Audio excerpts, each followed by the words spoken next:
শুধু জুলাই আগস্টের নির্যাতকদের বিচার করলে হবে না, বিগত 16 বছর বিএনপি নেতাকর্মীদের নির্যাতন নিপীড়নেরও বিচার হতে হবে, এমন দাবি করেছেন বিএনপি সিনিয়র যুগ্ম মহাসচিব রুহুল কবির রিজভী।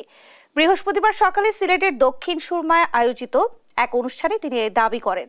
এ সময় জামায়াতের সমালোচনা করে রিজভী বলেন, যারা মুক্তিযুদ্ধের বিরোধিতা করেছে তারা কোন মুখে নিজেদের দেশপ্রেমিক দাবি করে। পরে যুব এশিয়া কাপ বিজয়ী তরুণ ক্রিকেটার ইকবাল হোসেন ইমনের পরিবারকে শুভেচ্ছা ও উপহার প্রদান করেন তিনি। এই সময় ক্রিকেটার ইমনের পিতার নিকট আমরা বিএনপি পরিবারের পক্ষ থেকে 2টি অটোরিকশা প্রদান করা হয়।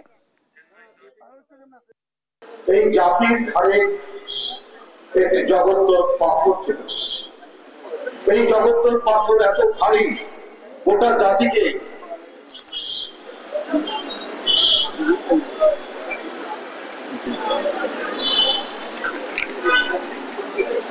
জাতিকে রুদ্ধশ্বাস অবস্থায় রেখেছিল।